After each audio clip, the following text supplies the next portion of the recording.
పోయింది వీళ్ళ అధికారం అహంకారం అనేది వీళ్ళ దుర్మార్గం అనేది ఎంత పరాకాష్ఠకు పోయిందో దీన్ని బట్టి అర్థం చేసుకోవచ్చు. ఇక ఆ కేసులో లేనటువంటి వాళ్ళు సీనియర్ నాయకులు మా మందమర్రి కానీ ఆర్కేపీ కానీ చెన్నూరు కానీ ఎవరెవరైతే పార్టీలో యాక్టివ్గా పనిచేస్తున్నారో అండ్ అదర్స్ అని పెట్టిగా వాళ్ళందరి పేర్లు చేర్చుతూ ఇప్పటికి 25 మంది 40 క్రైమ్ నెంబర్ 40లో 25 మంది, క్రైమ్ నెంబర్ 41లో 25 మంది, ఇట్లా వీళ్ళందరి పేర్లు పెట్టి ఇంకా అండ్ అదర్స్ అని పెట్టిరట. ఇంకెవరెవరి మీద పెట్టాలో వాళ్ళందరి మీద పెట్టుకుంటూ ఇది ఒక ప్రహసనం లాగా తెలుగు సీరియల్ లాగా దీన్ని నడిపించుకుంటూ బీఆర్ఎస్ పార్టీ యాక్టివ్గా ఉండేటటువంటి లీడర్లందరి మీద కేసులు పెట్టి అందరినీ జైళ్లకు పంపించాలనేటటువంటి దురుద్దేశము దుర్మార్గం ఈ ముఖ్యమంత్రి రేవంత్ రెడ్డి ఈ మంత్రి వివేక్ గారు చేస్తూ ఉన్నారు. చివరికి ఏమాత్రం సంబంధం లేని పాపం మా కోలక్ష్మి అక్క మీద కూడా కేసు పెట్టింది.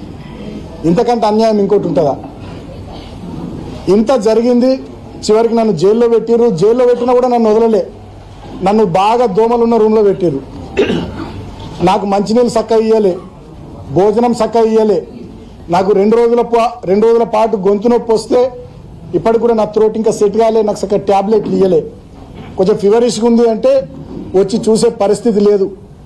ట్యాబ్లెట్లు ఇవ్వరు, డాక్టర్లు వచ్చి చూడరు. మొత్తం దోమలు. మేము 7-8 మంది ఆ రూమ్లు ఉంటే 100-150 దోమలు. అంటే కావాలని చెప్పి మాకు రిస్ట్రిక్షన్స్, నువ్వు గిన్నెనే తిరగాలి, ఇగో గిదే బ్యారకు, బయటకు పోవద్దు, న్యూస్ పేపర్లు ఇయ్యరు, పుస్తకాలు తెప్పించుకుంటామంటే దానికి కోర్టు నుంచి పర్మిషన్ కావాలంటారు. చలి బాగా పెడుతుంది, ఇబ్బంది అవుతుంది అంటే దుప్పట్లు ఇయ్యరు. మా శ్రీకాంత్ అని మా అడ్వకేట్ ఒక 3 రోజుల తర్వాత పాపం ఆయన పోరాటం చేసి నేను కప్పుకోవడానికి కూడా దుప్పటి, దానికోసం మా ఆదిలాబాద్ చెందినటువంటి శ్రీకాంత్ అనే అడ్వకేటు 3 రోజులు ఫైట్ చేయాల్సి వచ్చింది. 3 రోజుల ఫైట్ తర్వాత నాకు దుప్పటి వచ్చింది లోపలికి. అంటే ఇంత దుర్మార్గంగా ఇంత పైశాచికంగా వీళ్ళు వ్యవహరించారు ప్రభుత్వ పెద్దలు.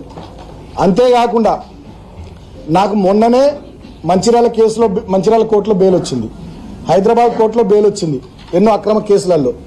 చెన్నూరు కేసులో కూడా నాకు బెయిల్ రాలేదు, చిన్న కేసు.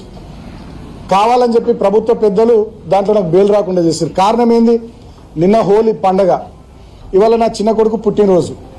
సో ఈ 2 రోజులు కూడా నేను జైల్లో ఉండాలని, అంటే పండగ పూట నా చిన్న కొడుకు పుట్టినరోజు సందర్భంగా కూడా నేను నా కుటుంబ సభ్యులతో ఉండొద్దు, జైల్లో బాధపడాలి అనేటటువంటి ఒక పైశాచిక ఆనందంతో ఈ ముఖ్యమంత్రి రేవంత్ రెడ్డి గారు, ఈ మంత్రి వివేక్ గారు వ్యవహారం చేస్తూ ఉన్నారు. సరే, నేను ఇప్పటికైనా మంత్రి గారిని కోరుతా ఉన్నా, ముఖ్యమంత్రి గారిని కోరుతా ఉన్నా. మీరు నన్ను 16 రోజులు జైల్లో పెట్టిర్రు, అనేక రకాల ఇబ్బందులు పెట్టిర్రు, మమ్మల్ని లాఠీచార్జ్ చేసి కొట్టిర్రు, మా మీదనే కేసులు పెట్టి అక్రమంగా జైళ్లలో పెట్టిర్రు. ఇప్పటికైనా మీ కక్ష తీరింది, ఇప్పటికైనా మీ కడుపు మంట, మీ కళ్ళ మంట చల్లారింది అని చెప్పి నేను అనుకుంటా ఉన్నా. ఇప్పటికైనా కేతన్పల్లి మున్సిపాలిటీ ప్రజానీకం ఇచ్చినటువంటి ప్రజా తీర్పును గౌరవించమని నేను కోరుతున్నా ప్రభుత్వాన్ని. నేను వేరే గొంతెమ్మ కోరికలు ఏం కోరతలే. ఇప్పటికైనా వివేక్ గారు, రేవంత్ రెడ్డి గారు కేతన్పల్లి